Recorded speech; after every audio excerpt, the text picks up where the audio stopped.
नमस्कार, कंज्यूमर अड्डा में आपका स्वागत है। आपके साथ मैं हूं विपिन भट्ट और आज हम बात करेंगे फेक रिव्यूज और फॉल्स रेटिंग की। आपने एक दो दिन पहले भी खबरों में सुना होगा कि बाकायदा इसके लिए एक कमेटी बनाई गई है, लेकिन ये पूरा गोरख धंधा आखिर चलता कैसे है? क्योंकि देखिए, इन दिनों ऑनलाइन का ज़माना है।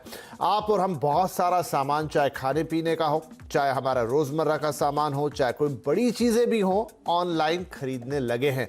और खरीदने के लिए हम क्या करते हैं? जी हाँ, रिव्यूज़ देखते हैं, रेटिंग देखते हैं और उस लिहाज से निर्णय लेते हैं कि हमें क्या खरीदना चाहिए और क्या नहीं। लेकिन अगर पता चले कि भाई ये रिव्यूज़ और ये रेटिंग तो फर्जी हैं, ये पैसे दे के खरीदे गए हैं, तो सोचिए कैसा लगेगा। ख़राब तो लगेगा ही, लेकिन हम गलत सामान भी खरीद जाएंगे। यानी सीधे सीधे धोखाधड़ी का मामला। और आपको जान के थोड़ा आश्चर्य भी होगा कि इसके लिए बाकायदा रैकेट चलते हैं, जहां आप चंद रुपए देके 20, 25, 30 रुपए देके रिव्यूज़ खरीद सकते हैं और वही रिव्यूज़ फिर कस्टमर्स को मिसगाइड करने के काम आते हैं। तो आज कंज्यूमर अड्डा में हम इसी पे बात करने जा रहे हैं कि कैसे इन रिव्यूज़ से आप बच सकते हैं, इन फेक रिव्यूज़ को आप पहचान सकते हैं।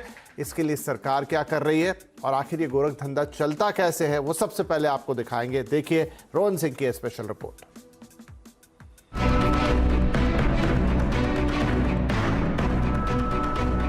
रिव्यूज़ का ये बाजार है वो बहुत बड़ा है, क्योंकि फेक रिव्यूज़ बहुत सारे आ रहे हैं और इसको लेकर हमने थोड़ी सी पड़ताल करने की कोशिश की, तो हमने पाया कि जो तमाम रिव्यूज़ है, एक पूरा मार्केट बना हुआ है जहां लोग कनेक्ट होते हैं, फेक रिव्यूज़ करते हैं, उसके बदले में पैसे पाते हैं।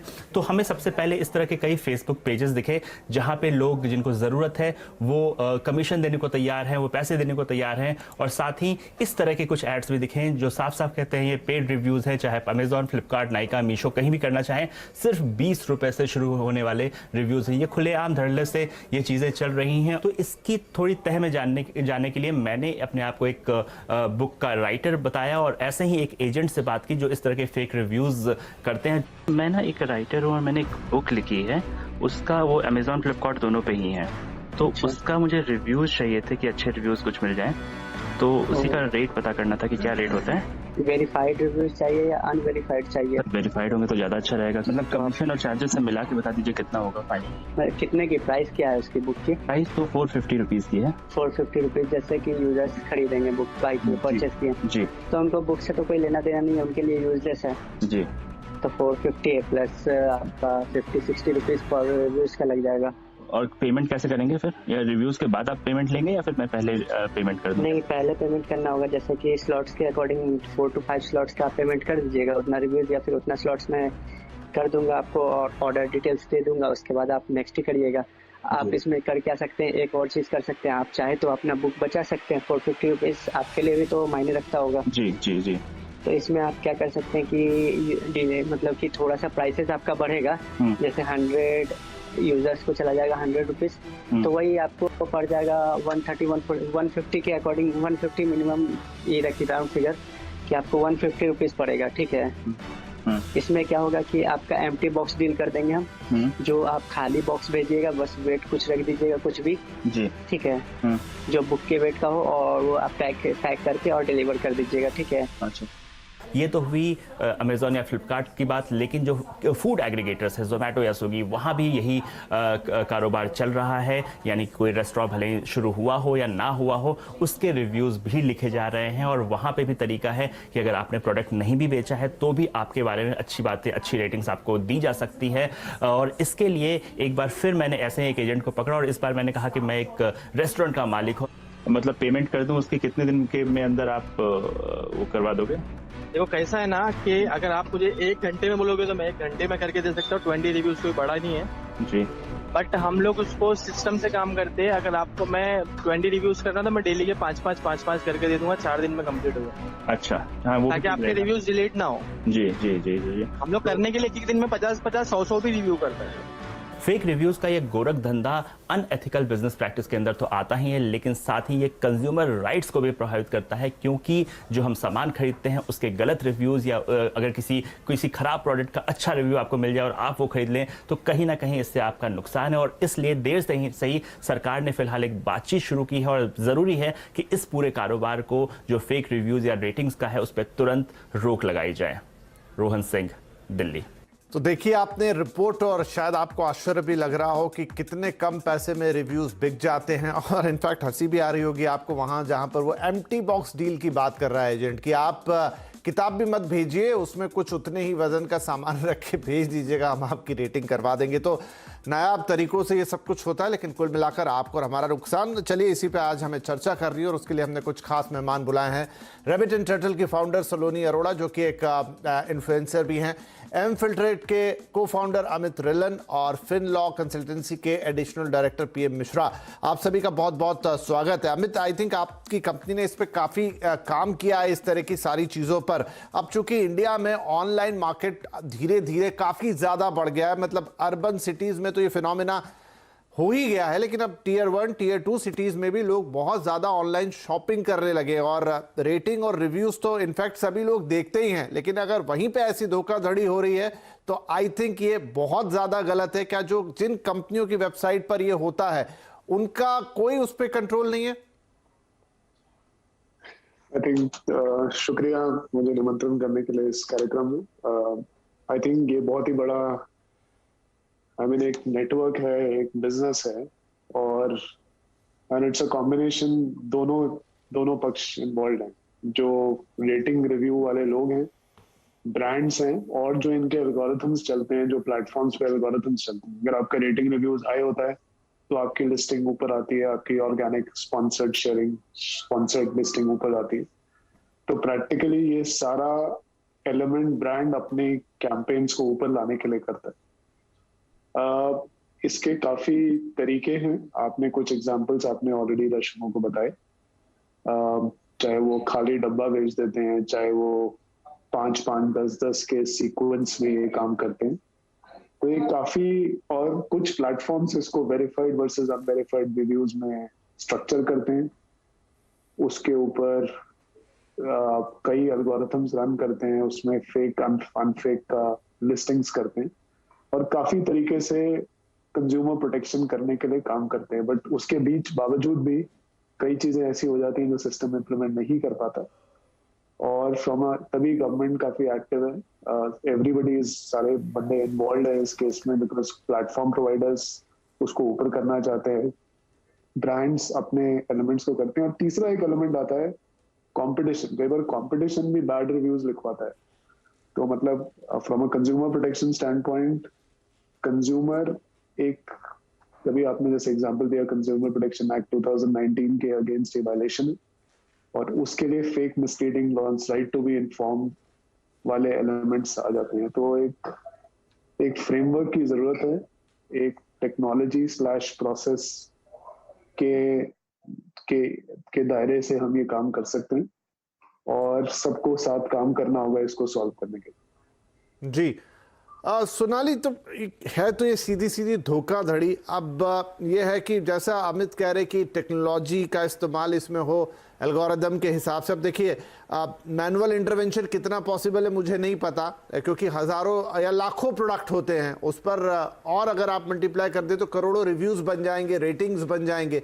रिव्यूज़ तो आपको फिर भी पढ़ के समझ में आ सकता है एक बार कि ये गलत लिखा है या ये मन गलत है, वो लैंग्वेज से आप शायद थोड़ा बहुत समझ भी जाएं। लेकिन रेटिंग्स जो 5 स्टार या 4 स्टार होती है वो तो आप नहीं समझ सकते, आपको पता नहीं चलेगा, आप बस वो देख के प्रोडक्ट पे चले जाएंगे। तो ये तो फिर बड़ा गोरख धंधा हो गया, इसको कैसे कोई पकड़ेगा? फर्स्टली आप थैंक यू फॉर इनवाइटिंग। तो पहली बात कि रिव्यूज़ हमें समझना चाहिए रिव्यूज़ आए क्यों थे। रिव्यूज़ आए थे ताकि हम ऑनलाइन ट्रस्ट बिल्ड कर सके ई कॉमर्स प्लेटफॉर्म पे, ऑनलाइन ट्रस्ट बिल्ड कर सके। जैसे पहले के ज़माने में लोग अपने रिश्तेदारों से या दोस्तों से पूछते थे, अब सीधा पूछते हैं कि हम रिव्यूज़ देखते हैं कि ये रिव्यू सही है, अच्छा 5 स्टार रेटिंग है तो मैं शायद से प्रोडक्ट ख़रीद लूँगी, ये कुछ भी। तो सबसे ज़्यादा लोग ट्रस्ट ऑन फेक रिव्यूज़ इस टाइम पे अगर डेटा पॉइंट्स देखा जाए तो शूज़ पे, कॉस्मेटिक्स पे, सप्लीमेंट्स पे सबसे ज़्यादा फेक रिव्यूज़ होते हैं डेटा पॉइंट्स के हिसाब से। अब कैसे समझा जाए इसको, समझना, जैसे आपने सही बोला कि जो लिखा होता है उसको हम थोड़ा बहुत पता चल जाता है कि हाँ ये फेक है कि नहीं है। जैसे बहुत सारे एक्सक्लेमेशन मार्क हो जाए, या बहुत लंबा लिखा होगा, या 2-3 रिव्यूज एक जैसे लिखे होंगे, ज़्यादा चेंज। और उनकी सलोनी जी लैंग्वेज भी कोई एक ही प्रकार की होती है, ऐसा लगता है कि कोई उनको एक फॉर्मेट दे देता है और वो डाल देते हैं।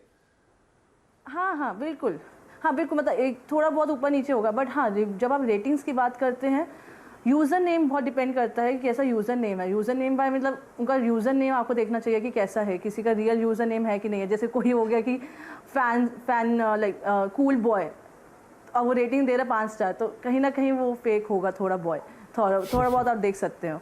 बट पूरा देखना कि वो सही है कि नहीं है, वो बहुत मुश्किल है। एंड आई थिंक जो गवर्नमेंट ला रही है रेगुलेशन, वो कस्टमर के लिए बहुत अच्छा है, कस्टमर के हित पे है, वो स्कैम से बच सकते हैं। और बहुत बेटर रहेगा, उनकी स्कैमिंग में बहुत ज़्यादा हेल्प रहेगी कि कस्टमर स्कैम से बच सकते हैं। जैसे अगर मैं देखूं कि अगर मैंने कल को एयरबीएनबी से मतलब किसी भी होटल बुकिंग करी और मैं वहाँ गई, मैंने रिव्यूज़ देख के करी कि अच्छे रिव्यूज़ थे और मैं चली गई। अब मैंने पे तो कर दिया उस होटल को ऑलरेडी, अब मैं वहाँ गई और मुझे बाद में पता चला कि जो रिव्यूज़ थे और जो उनकी डिलीवरी, जो उनकी सर्विसेज थे, वो बिल्कुल ऑपोजिट है। वहाँ पर लिखा होता है कि amazing review, amazing staff service, staff के लिए 5 स्टार रिव्यू दिया हुआ है, क्लीननेस के लिए 5 स्टार रिव्यू दिया हुआ है, बट कुछ भी नहीं था। अब तब तक तो मेरे पैसे चले गए ऑलरेडी, अब मैंने पे कर दिया था। और ये पूरा स्कैमिंग है। फिर एक कस्टमर को पूरा स्कैम करने का है कि उन्होंने फेक रिव्यूज़ डाले और वहाँ पे मैं वो फेक रिव्यूज़ के झांसे में फंस गई और मैं चली गई। तो यस, ये बहुत इंपॉर्टेंट है कि इनके ऊपर रेगुलेशंस लाए जाए, क्योंकि अगर रेगुलेशंस नहीं लाएंगे तो कस्टमर का हार्ड एंड मनी जो होता है, जो हम मेहनत से पूरे दिन रात मेहनत करके जो कमा रहे हैं, वो चला जाएगा 2 मिनट में एक रिव्यू की वजह से। बिकॉज हम तो एक कस्टमर किस चीज को ट्रस्ट करता है कि जो लिखा डेफिनेटली, और होगा, यही सबसे बड़ा, क्योंकि हम ऑनलाइन सामान खरीद रहे हैं ना, हम वहां पर दूसरे एंड पे कौन बैठा है उसे देख रहे हैं। कंपनी पे तो आप चले विश्वास कर लीजिए और वो जो भेजेंगे वो भेजेंगे, लेकिन आप जैसे प्रोडक्ट का चुनाव करेंगे वहां तो गड़बड़ी हो जाएगी। यहाँ पर मिश्रा साहब, ये जी मैं आता हूं आपके पास। तो मिश्रा जी, अब सरकार कह रही है कि हम इसके लिए एक मॉनिटरिंग कमेटी बनाएंगे और ई कॉमर्स के प्रतिनिधि भी उसमें शामिल करेंगे, लेकिन क्या उससे इसका हल निकलेगा? मॉनिटरिंग कमेटी आप बनाइए, पर वो जो मैंने कहा कि जो दिक्कत खुद कंपनियों के सामने है, जो इतना सारा टेक्नोलॉजी का इस्तेमाल करती हैं, दुनिया जमाने के एल्गोरिदम इस्तेमाल करती हैं, उसको कोई मॉनिटरिंग कमेटी कैसे जज कर पाएगी? धन्यवाद।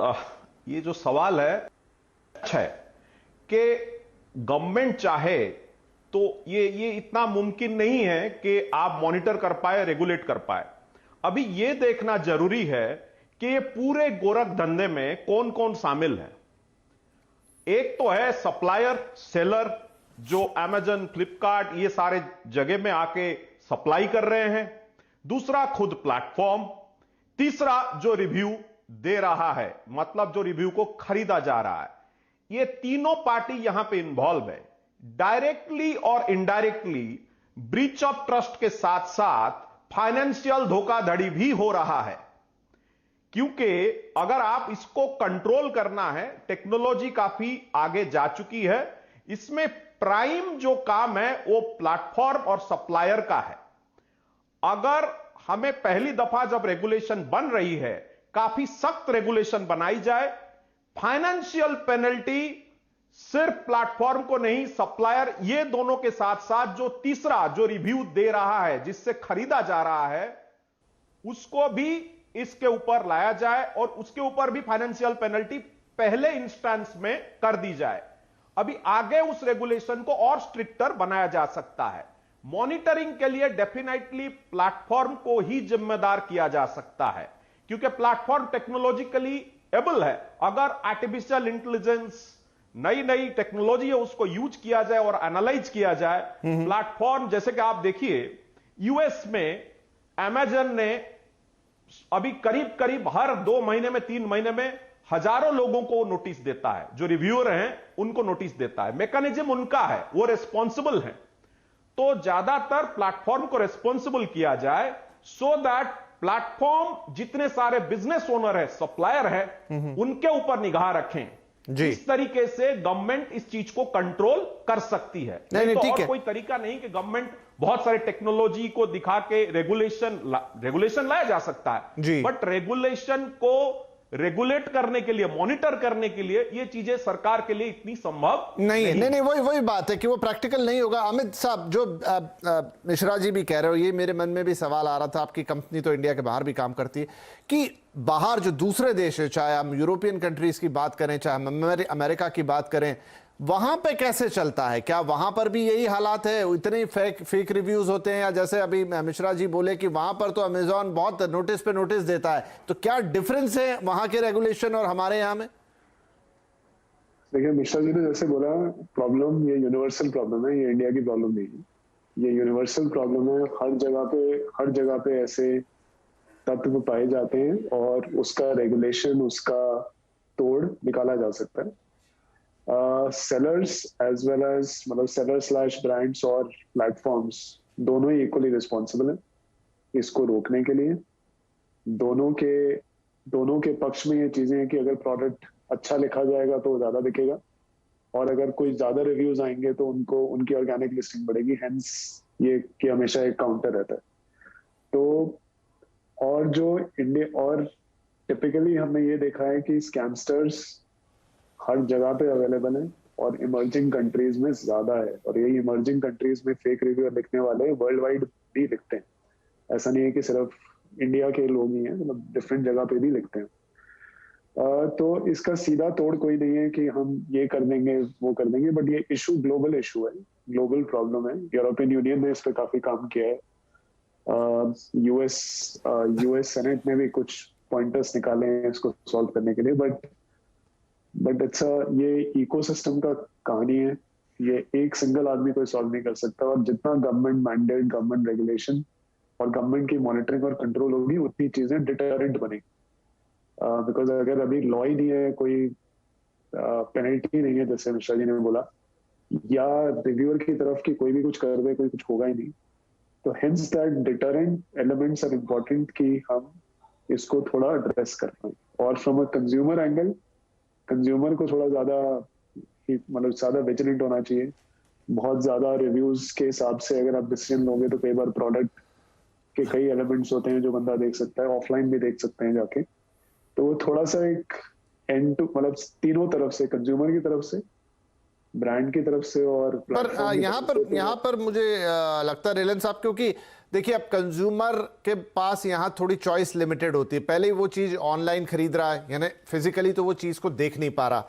ठीक है, 4-6 फोटोग्राफ होते हैं, लेकिन फोटोग्राफ शायद मेरे हिसाब से पूरा सही कहानी नहीं पेश करते हैं। फिर थोड़ा बहुत डिस्क्रिप्शन होता है, लेकिन आप जाते हैं, मैं खुद भी अगर चीज़ें खरीदता हूं तो मैं पहले रिव्यूज़ देखता हूं, क्योंकि वहां पर मुझे रियल लाइफ एक्सपीरियंस जानने को मिलता है। लोग अपने फोटोग्राफ्स डालते हैं तो आपको ये पता चलता है कि ओहो, जो साइट पर फोटो डाला है और एक्चुअल में किसी के घर पहुंचा है, उसमें इतना डिफरेंस है। फिर वो अपना बताते हैं, तो वो तो एक बहुत अच्छी चीज़ है कि आपको दूसरों के अनुभव से सीखने का मौका मिलता है। लेकिन अब यहीं धोखाधड़ी हो जाए तो ये वाकई में एक बड़ी चीज है जिसे एड्रेस करना जरूरी है, क्योंकि ये ऑनलाइन शॉपिंग है।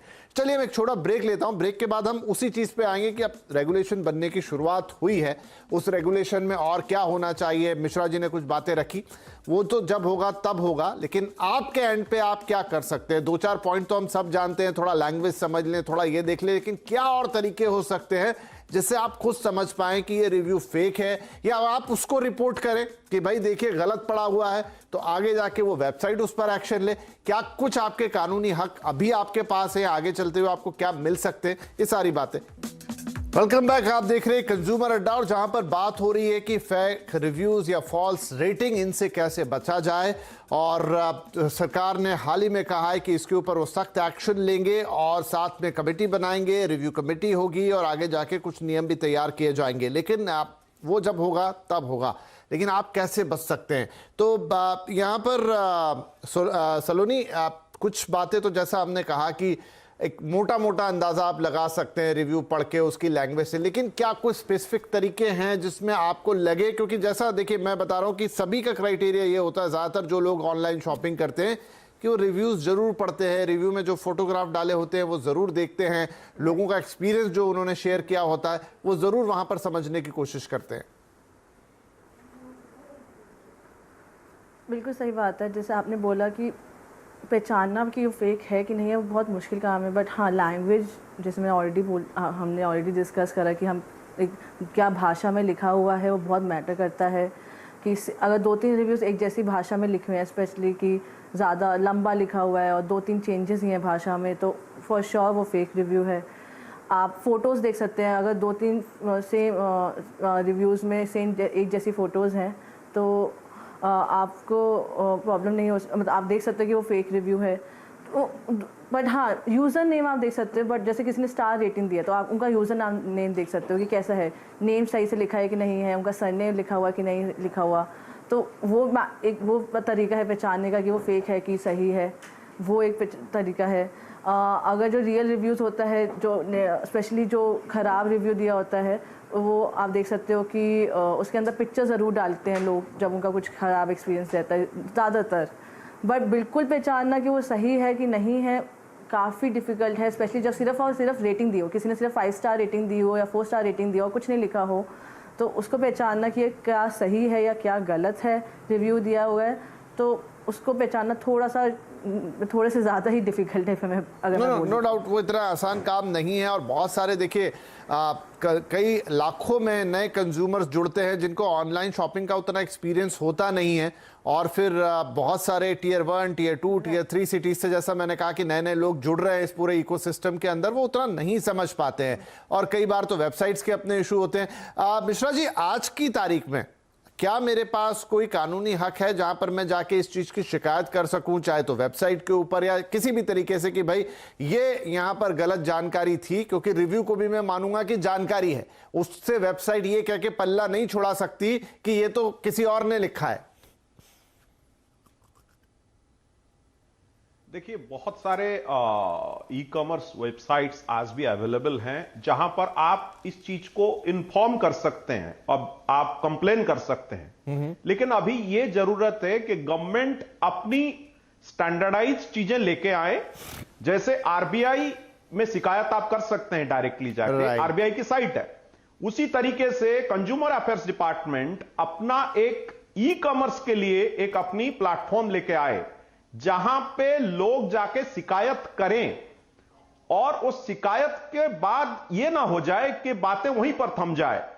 ऑडिट भी हो, ईयरली या 6 मंथ्स की ऑडिट प्रक्रिया भी हो, जिससे इस रिव्यू, ये जो फेक रिव्यू का मामला है, काफी तरीके से कंट्रोल किया जा सकता है। अगर आप बोलते हो कि मैं जाके आपकी बात कीजिए, मेरी बात कीजिए, अगर कोई रिव्यू पढ़े और उसको समझने की कोशिश करे कि ये गलत है, सही है, ये सब अजम्पशन और प्रिजम्पशन है। जी। एक रिव्यू स्टैंडर्डाइजेशन क्रिएट करनी पड़ेगी, जो रिव्यू स्टैंडर्डाइजेशन को फॉलो किया जाए और सारे ई कॉमर्स वेबसाइट उसको फॉलो करें। एक वो तरीका है। दूसरा, कंज्यूमर इसके खिलाफ कंप्लेन करें, उसके लिए कंज्यूमर अफेयर्स डिपार्टमेंट एक सेगमेंट बनाए कि अगर ऐसा नहीं है तो आप कंप्लेन कर सकते हैं।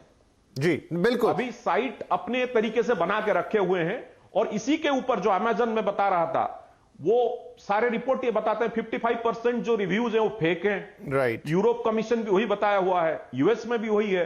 तो वहां पर क्या है कि उस बेसिस पे अमेज़न ने अपनी कदम उठाए हुए हैं। तो यहां पर भी इंडिया में डेफिनेटली अलग अलग स्टैंडर्डाइजेशन रहेगी वेबसाइट की, इंडिपेंडेंट जो ई कॉमर्स अपनी वेबसाइट चला रहे हैं, कंपनी चला रहे हैं, बट इससे ज्यादा गवर्नमेंट की एक प्लेटफॉर्म होनी। नहीं, आप सही कह रहे हैं कि गवर्नमेंट अगर इस पे एक इनिशिएटिव लेती है तो इन कंपनीज पे भी दबाव आएगा कि वो अपने कंप्लायंस को थोड़ा और स्ट्रांग करें।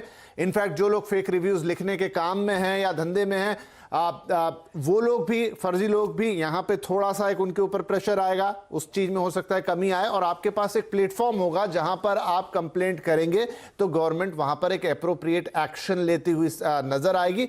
और जिस तरह से हम देख रहे हैं कि इन दिनों कंज्यूमर अफेयर मंत्रालय बैक टू बैक अलग अलग इंडस्ट्रीज के साथ इंटरेक्ट कर रहा है, एक्शन ले रहा है, तो एक प्रेशर पॉइंट बनता है जिससे फिर इस ऑनलाइन शॉपिंग इकोसिस्टम को अपने आप को बेहतर करना होगा। आई होप कि जल्दी ये सारी चीजें होती हुई नजर आएंगी। टिल देन जो बातें हमने आज यहां कही कि आप एक जनरल व्यू कैसे ले सकते हैं फेक रिव्यू और रियल रिव्यू के बीच में, उतना तो आप अपनी तरफ से ट्राई कीजिए और बहुत ज्यादा ट्रस्ट मत कीजिए। थोड़ा अपनी अंडरस्टैंडिंग से सामान खरीदिए, क्योंकि आपके पैसे काफी प्रीशियस हैं जो आप ऑनलाइन शॉपिंग में लगाते हैं। बहुत शुक्रिया आप तीनों का ही इस कार्यक्रम में शामिल होने के लिए और अपनी राय रखने के लिए। नमस्कार।